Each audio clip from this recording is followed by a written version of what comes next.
El fuego crepita, ¿lo oís? Es uno de los pocos sonidos que me trae paz. Me recuerda que el mundo sigue ahí fuera, indiferente a los recuerdos que uno guarda aquí dentro, en el pecho. Y hay recuerdos, queridos míos, que pesan más que una vida entera. La cinta número 47. Esa fue la que lo cambió todo. Hasta ese momento, mi trabajo era extraño, sí, pero sencillo. Monótono, escuchar la voz de una mujer y transcribir sus diarios. Pero en la cinta 47, su voz, normalmente clara y melodiosa, se quebró. Y detrás de sus palabras, apenas un susurro, se oía otra cosa. Un sonido rítmico, suave, como el de una cuna meciéndose en una habitación vacía. ¿Y tú qué habrías hecho? Habrías seguido escuchando, sabiendo que cada palabra, cada silencio, te arrastraba a un lugar del que quizá no podrías volver. Yo lo hice, era joven, necesitaba el dinero y mi curiosidad siempre ha sido mi mayor virtud, y mi peor condena. Todo empezó con un anuncio en el tablón de la facultad. Se buscaba un transcriptor para un proyecto privado. Discreción absoluta, buena paga. El contacto era un bufete de abogados en el centro, de esos con puertas de roble y olor a papel viejo y dinero. Me recibió un hombre llamado señor Aresti, un tipo gris, de gestos medidos y ojos que no revelaban nada. Me explicó el trabajo con una frialdad casi quirúrgica. Su clienta, una mujer llamada Elvira San Pedro, deseaba que sus diarios de audio, grabados durante años en cintas de casete, fueran pasados a texto. No debe hacer preguntas, no debe buscar información sobre ella, no debe, bajo ningún concepto, intentar contactarla directamente, dijo, mientras deslizaba sobre la mesa un contrato y una caja de madera llena de cintas numeradas. La primera entrega, cada viernes, a las 18 en punto, pasará por su domicilio a dejar el trabajo de la semana y recoger la siguiente caja. Me dio una dirección y un fajo de billetes como adelanto. Era más de lo que ganaba en 3 meses de camarero. Acepté sin dudar. Mi piso de estudiante era un caos de libros y apuntes, pero pronto se convirtió en un santuario dedicado a la voz de Elvira.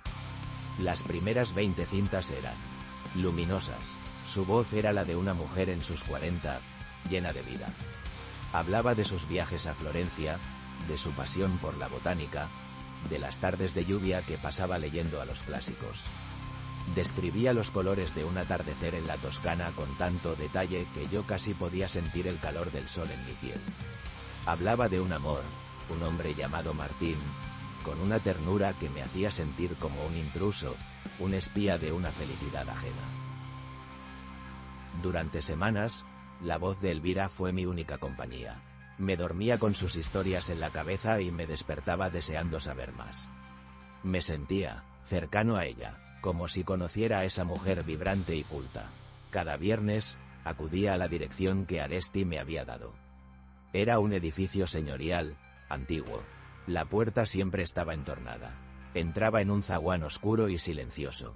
Sobre una mesita de caoba, había siempre una caja de madera idéntica a la primera, con las nuevas cintas.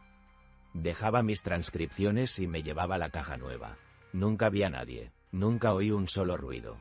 Solo el pesado silencio y el olor a cera y a tiempo detenido.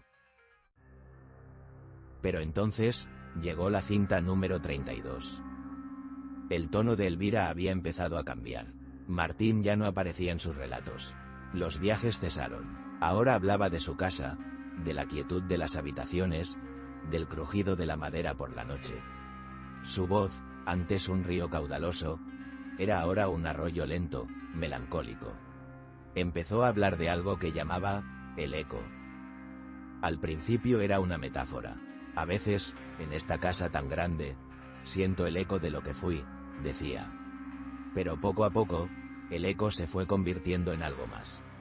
En una presencia. Hoy he oído el eco en el pasillo, grabó una noche, con la voz temblorosa. Suena como mis propios pasos, pero desfasados. Como si alguien caminara justo detrás de mí, imitando mis movimientos un segundo más tarde. Yo seguía transcribiendo, pero una inquietud fría se me instaló en el estómago. Empecé a sentirme observado en mi propio piso. Me parecía oír crujidos en el pasillo, reflejos fugaces en el cristal de la ventana. Me decía a mí mismo que era la sugestión, el efecto de pasar 8 horas al día sumergido en la creciente paranoia de una desconocida.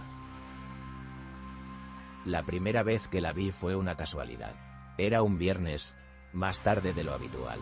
Llovía a cántaros y al entrar en el zaguán, una corriente de aire cerró la puerta de golpe, haciendo un ruido estruendoso. Del fondo del pasillo, se abrió una puerta, y una silueta se asomó a la penumbra. Era una mujer anciana, mucho mayor de lo que había imaginado por su voz. Estaba encorvada, vestida con una bata gris y su pelo, también gris, caía lacio sobre sus hombros. Me miró con unos ojos vacíos, inexpresivos. No dijo nada, solo se quedó ahí, mirándome. «Buenas tardes», balbuceé. «Soy el transcriptor. Vengo a por las cintas». Ella asintió lentamente, un movimiento casi imperceptible, y se retiró, cerrando la puerta sin hacer ruido. Me quedé helado. Esa no podía ser la mujer de las primeras cintas. La mujer vibrante que describía el arte de Florencia con pasión. Esa mujer era una cáscara, un recipiente vacío. Cogí la caja de madera con las manos temblorosas y salí de allí casi corriendo. A partir de ese día, el trabajo se convirtió en una tortura. Cada nueva cinta era un descenso a un abismo más profundo. Elvira ya no hablaba de su vida. Hablaba del eco. Lo describía como una copia, una imitación que poco a poco iba ganando terreno. Ayer me miré en el espejo, decía en la cinta 41. Su voz era un hilo apenas audible. Y por un instante, mi reflejo no me imitó. Se sonrió. Fue una sonrisa que no era mía. Era hueca. Dejó de comer. Decía que el eco se alimentaba de su energía, de sus recuerdos.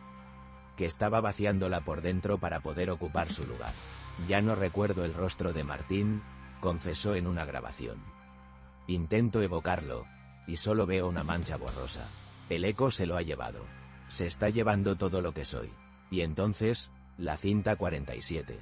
La que lo empezó todo esta noche. Tras el sonido de la cuna meciéndose, su voz susurró algo que me heló la sangre. Ya casi no queda nada de mí. Pronto, solo quedará él. Solo el eco, y se sentará en mi mecedora, en mi silencio, y esperará.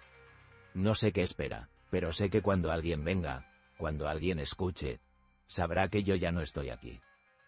Después de eso, solo se oía el balanceo. Rítmico, constante. Crec, croc, crec, croc. Durante 10 minutos. No apagué la cinta. Escuché, paralizado, sintiendo que ese sonido se sincronizaba con los latidos de mi corazón. El viernes siguiente fue el último.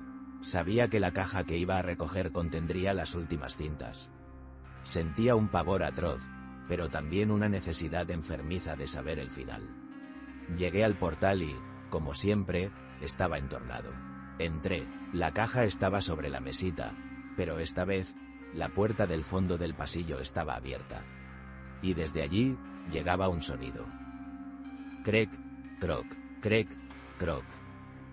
Era el mismo sonido de la cinta, el de la mecedora. Un impulso irracional me hizo avanzar.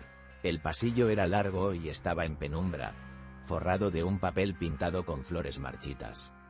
Al final, la estancia estaba iluminada por una única lámpara de pie, que arrojaba una luz amarillenta sobre la escena.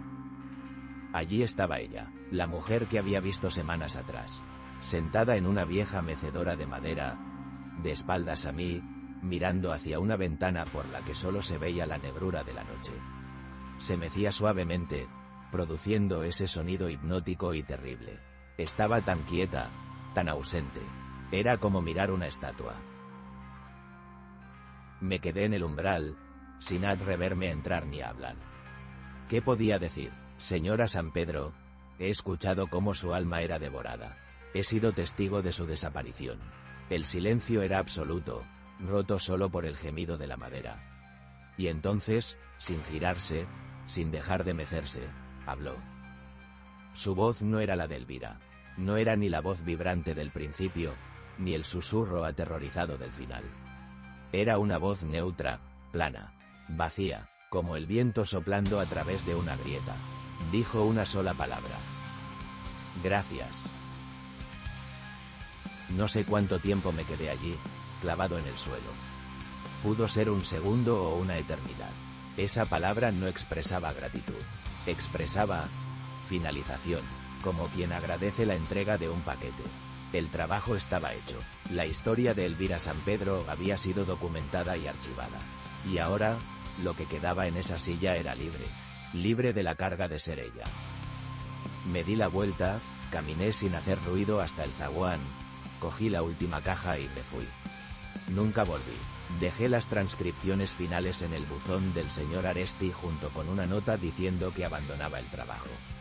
Nunca me contactaron para pedir explicaciones. El dinero de la última semana apareció ingresado en mi cuenta unos días después.